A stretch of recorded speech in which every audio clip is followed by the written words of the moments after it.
पहली बात, इस मूवी के जो विजुअल्स है, जो स्टोरी टेलिंग है और जिस तरीके से हमारे सामने चीजों को प्रेजेंट किया जाता है, ये मूवी डेफिनेटली थिएटर्स में आनी चाहिए थी। लेकिन अब ये OTT में अवेलेबल है तो क्या ही कर सकते हैं। ऊपर से मूवी को जैक स्नाइडर ने डायरेक्ट किया है, तो आप कह ही सकते हो कि मूवी एपिक होने वाली है।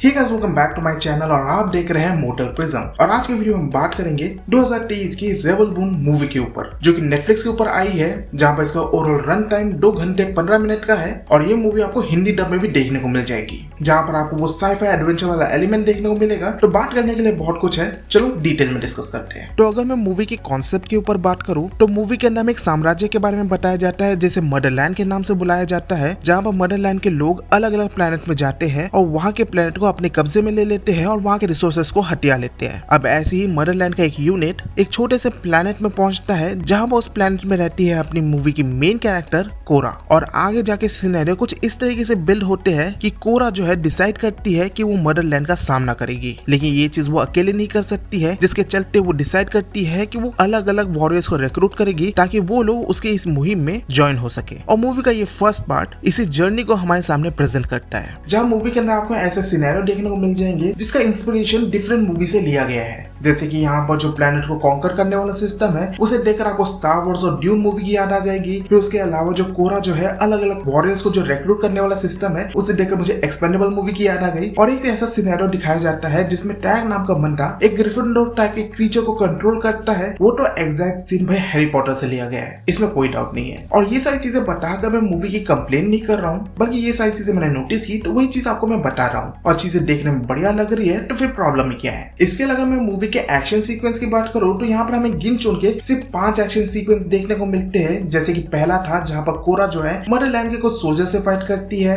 फिर दूसरा सीक्वेंस था जहाँ पर हमें बार वाला फाइट सीक्वेंस दिखाया जाता है, जो कि एवरेज सा था। फिर तीसरा है जहाँ पर टैग नाम का बंदा एक ग्रिफिंडोर टाइप के क्रीचर को कंट्रोल करता है। और चौथा था वो जिसमें नेमेसिस नाम की कैरेक्टर एक स्पाइडर टाइप की एलियन से फाइट करती है। और ये नेमेसिस वाली कैरेक्टर मूवी के अंदर मेरी फेवरेट कैरेक्टर थी, जहाँ पर जिस तरीके से वो अपने ब्लेड को इग्नाइट करती थी और जैसे वो फाइट करती थी ना भाई, लाजवाब। और फिर आखिरी का बैटल सीक्वेंस कैसे भूल सकते हैं, जो कि फर्स्ट पार्ट के हिसाब से काफी बढ़िया था। तो ओवरऑल मूवी के एक्शन सीक्वेंस काफी सारे थे, लेकिन यहाँ पर एक्शन सीक्वेंस को काफी स्लो मोशन के साथ हमारे सामने प्रेजेंट किया जाता है, जैसे कि हमें साउथ इंडियन मूवीज में देखने को मिलता है ना, वैसे ही। और ये सिनेरियो आपको हर एक एक्शन सीक्वेंस में देखने को मिलता है, जिससे काइंड ऑफ उन एक्शन सीक्वेंस से कट आउट फील करते हो। और मेरे हिसाब से अगर एक्शन सीक्वेंस को सेम पेसिंग के साथ हमारे सामने प्रेजेंट किया जाता ना, तो चीजें ज्यादा एपिक और इम्पैक्टफुल लगती। लेकिन जो प्रेजेंट किया है वो भी कुछ खास बुरा नहीं था। इसके अलावा अगर मैं मूवी की प्रोडक्शन क्वालिटी की बात करूँ ना, तो इसमें मैं कोई कमी नहीं निकाल पा रहा था, क्योंकि मूवी के अंदर जिस तरीके से CGI VFX को प्रैक्टिकल एलिमेंट के साथ कंबाइन करके हमारे सामने प्रेजेंट किया जा रहा था ना, वो चीजें काफी ज्यादा ग्रैंड भी लग रही थी, लेकिन इसके साथ साथ वो एक रियलिज्म भी क्रिएट कर रही थी। और जिस तरीके से इन एलिमेंट का यूज करते हुए हमें वर्ल्ड बिल्डिंग दिखाई जाती है, अलग अलग कैरेक्टर्स दिखाए जाते हैं और जो क्रीचर्स दिखाए जाते हैं, भाई वो सारी चीजें काफी बेहतरीन थी। ऊपर से भाई जैक स्नाइडर की मूवी है तो भाई सिनेमेटोग्राफी तो टॉप नॉच होगी ही, और भाई बैकग्राउंड म्यूजिक भी दमदार होगा।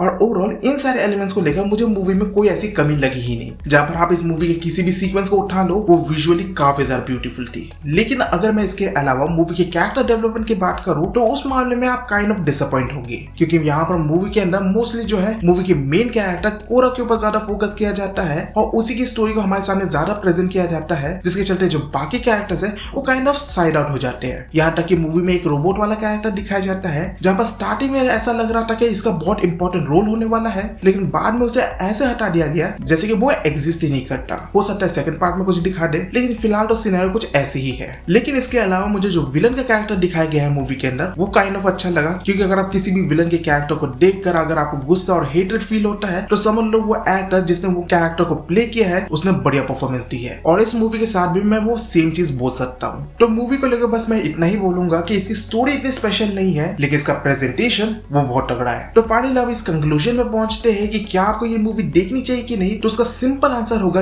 यस। ये मूवी आपको डेफिनेटली देखनी चाहिए, क्योंकि ये उन मूवीज में से एक है जिसे आप बिल्कुल भी मिस आउट नहीं करना चाहोगे। ऊपर से मूवी को UA 13+ की रेटिंग मिली है, यानी कि 13 साल से ज्यादा उम्र की ऑडियंस बड़ी आराम से इस मूवी को देख सकते हैं। और अगर आपको ये मूवी अपनी फैमिली के साथ देखना है तो वो भी आप देख सकते हो। बस हाँ, यहाँ पर 1-2 सीन है जो कि काइंड ऑफ प्रॉब्लमेटिक है, लेकिन आपको वो आइडिया हो जाएगा कि वो आने वाला है, तो बस उसे स्किप कर देना, फिर कोई प्रॉब्लम नहीं है। और अगर आपको ये ये मूवी देखनी है ना तो बड़े स्क्रीन में देखना तो ही ज्यादा मजा आएगा। एंड मूवी को इस तरीके से इन किया गया है ना कि भाई इसके सेकंड पार्ट को लेकर अब मैं बहुत ज्यादा एक्साइटेड हूँ। तो इसी के साथ हम ये वीडियो यही पर एंड करते हैं। होप करता हूँ आपको ये वीडियो इन्फॉर्मेटिव लगा हो, और अगर आप मेरे इसी तरह की फ्यूचर कंटेंट देखना चाहते हैं तो आप मेरे चैनल को सब्सक्राइब कर सकते हो। मैं मिलता हूँ आपसे नेक्स्ट वीडियो में और कुछ नए रिव्यूज के साथ। तब तक के लिए गुड बाय।